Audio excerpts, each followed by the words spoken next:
je m'appelle Catherine Granel.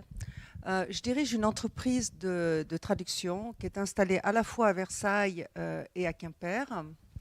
Je suis traductrice de formation. Alors, traductrice de formation, on en parlait avec mon voisin à l'époque. Il n'y avait pas trop de cursus de traduction. Donc, en fait, j'ai fait un cursus d'anglais à la Sorbonne. J'ai une maîtrise de lettres. Mais comme je suis partie en Angleterre, j'ai également passé un diplôme qui s'appelle Member of the Institute of Linguists, qui est un diplôme de traduction et d'interprétation, qui m'a permis de démarrer la traduction. Et en fait, l'entreprise est née de ma propre activité de traduction.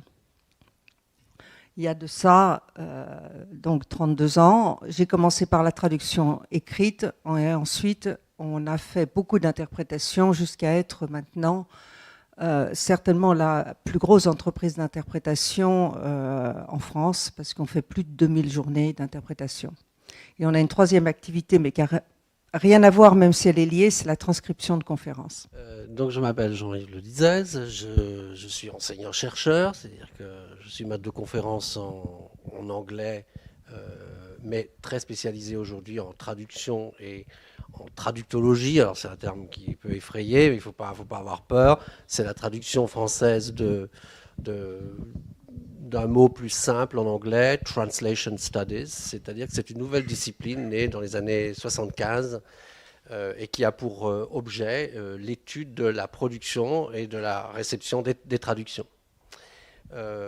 Donc c'est à ce titre que j'ai proposé à l'Université de Brest la création il y a 11 ans d'un master de traduction parce qu'on était en pleine réflexion sur le LMD. Le moment était venu pour nous. On est parti de rien parce qu'en fait à Brest on n'avait pas d'expérience en fait en traduction. Et paradoxalement, je crois que le fait d'arriver tard sur le marché de la formation en traduction a été une chance. Je vais expliquer pourquoi. En fait, si, par exemple, les formations qui étaient nées dans les années 70, à l'époque où la traduction n'était pas très professionnalisée, se sont installées, ont fait ce qu'elles pouvaient, et puis les équipes se sont constituées, les habitudes ont été prises, et ensuite il y a eu la révolution informatique. Et beaucoup de ces formations ont eu du mal à basculer dans ce nouveau monde de l'informatique, parce que des habitudes étaient prises. Tandis que nous, quand on a créé le master, eh bien, on a pu immédiatement donner une place extrêmement lourde à l'informatique. 50% de la formation, à la TAO, traduction assistée par ordinateur. Et aujourd'hui, on est déjà aussi en train de mener une réflexion sur le TAL, le traitement automatique du langage, qu'on a intégré également à notre formation. Donc ça a été bizarrement, les gens nous disent « Ah, mais vous êtes une jeune formation ». Mais au fond, c'est presque un avantage d'être une jeune formation. Parce que justement, on n'a pas eu à gérer ce passage de l'ancien système au nouveau, finalement. Donc en fait, à Brest, nous formons chaque année entre 15 et 20 étudiants. C'est un M2 sur un an, ce qui est une difficulté supplémentaire pour nous quand même, parce que ça suppose d'être très très très vigilant lors du recrutement. Donc nous recrutons des gens qui ont un M1, ça peut être un M1 en langue, par exemple LEA ou anglais, parce que c'est un master anglais-français, même si on peut faire une place à une troisième langue, j'en parlerai plus tard. Et ça peut être aussi un master 1, par exemple, de sciences. Ça nous intéresse énormément d'avoir quelqu'un qui a un niveau de master 1 au moins, par exemple un ingénieur, je sais pas, un physicien, par exemple, qui change d'avis, veut se réorienter, veut devenir traducteur et se trouve être par hasard également totalement bilingue. Pour nous, c'est pratiquement le meilleur profil, même ça. Et enfin, nous faisons une large place à la formation tout au long de la vie. C'est-à-dire que nous sommes devenus aussi dans la région, dans l'ouest de la Bretagne, je crois, un lieu précieux pour des personnes qui, pour des raisons diverses, cherchent une reconversion. Et peuvent, en fait, en un an, à condition de remplir les conditions que je viens de décrire, se former. Et chaque année, nous formons ainsi 4-5 personnes. Cette année, par exemple, vous voyez, la traduction est au cœur de l'activité économique et reflète assez assez bien le monde dans lequel nous vivons. Par exemple, la mondialisation, ça nous concerne directement, mais les fermetures dans l'agroalimentaire breton, eh ben cette année, nous, on en voit une conséquence directe dans notre master, parce qu'on a 2 personnes qui ont été licenciées de chez nous, qui sont en formation pour être traductrices. Elles ont eu des fonctions à l'international, elles ont donc une très grande habitude des aspects à la fois économiques, juridiques, etc. Et donc, elles espèrent en un an se former. Voilà ce que je peux dire pour simplement présenter, parce que je ne veux pas monopoliser la parole.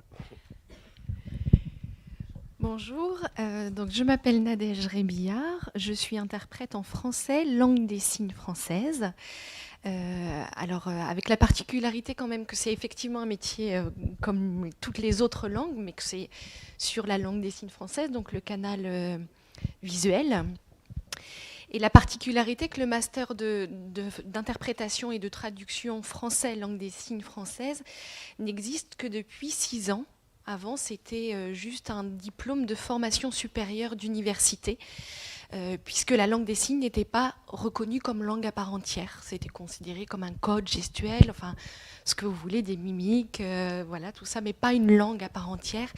Donc il a fallu faire des études et des recherches linguistiques pour prouver que cette langue était bien une langue avec des phonèmes, même si ce n'était pas par l'oreille, mais avec des phonèmes, avec tout ce qui structure une langue, une grammaire, une conjugaison, une syntaxe. Donc voilà, pour faire court, je pense qu'après on va revenir sur le parcours.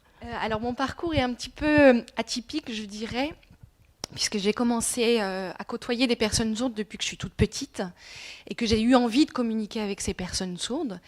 Et pour pouvoir communiquer, il me fallait apprendre la langue, tout simplement. Donc j'ai commencé à apprendre la langue des signes quand j'avais 15 ans. La particularité de la langue des signes, c'est qu'il n'y a pas de formation universitaire. Maintenant, oui. Mais à l'époque, il n'y avait pas de formation universitaire avec cette proposition-là de langue. Donc, c'est un apprentissage en dehors du cursus scolaire. Encore majoritairement, mais bon, il y a des universités qui forment à la langue des signes en formation initiale. Donc j'ai appris à côté de mon cursus scolaire. J'ai fait un bac économique et social. Et ensuite, je suis partie me former sur Paris pour devenir professionnelle bilingue. Donc j'ai fait une formation de 6 mois à temps plein uniquement sur de l'apprentissage de la langue des signes, puisqu'ici on arrêtait à un niveau très, très bas en fait sur la Bretagne. Donc il fallait aller sur des grosses structures qui étaient à l'époque sur Paris. Voilà, donc formation professionnelle bilingue. Ensuite, j'ai eu une proposition de travailler en emploi jeune, ce qu'on appelait les nouveaux emplois à l'époque. Donc, en tant qu'accompagnatrice sociale pour personnes sourdes, c'était un métier qui n'existait pas. Donc, ça m'a permis d'être dans un bain linguistique hors cadre familial, donc avec plein de personnes différentes. Donc, effectivement, un grand bain linguistique et culturel pendant cette année. Pendant cette période-là, j'ai bénéficié d'une formation de 6 mois également pour approfondir mes connaissances linguistiques. Et puis après, j'ai eu un licenciement économique et donc je suis passée par une VAE, une validation des acquis de l'expérience, qui ont validé mes 7 années pour que je puisse rentrer en Master 1 d'interprétation français, langue des signes française. Je suis traductrice, rédactrice technique. Je suis une jeune traductrice, c'est-à-dire que j'ai repris mes études il y a 4 ans, après avoir fait mes études auparavant, mais j'étais maman de 4 enfants à plein temps. Et puis les enfants quittant la maison, j'ai eu envie de reprendre une activité professionnelle, sachant que la traduction, ça m'a toujours trotté dans la tête. J'ai eu la chance aussi d'être élevée dans une famille où on parlait 2 langues, le breton et le français. Donc j'ai toujours su que les choses ne se disaient pas bleu, bleu, rouge, rouge, qu'il y a des nuances. Alors je prends avec beaucoup d'arrière-pensée les termes de couleurs, parce que les couleurs, elles ne se disent pas de la même façon dans toutes les langues. Et puis, j'ai fait de l'anglais, j'ai fait de l'allemand, des études de LEA, et je me suis spécialisée en communication d'entreprise, enfin en gestion d'entreprise plus exactement. Et puis, au fil du temps, j'ai continué à lire en anglais, en allemand, en français.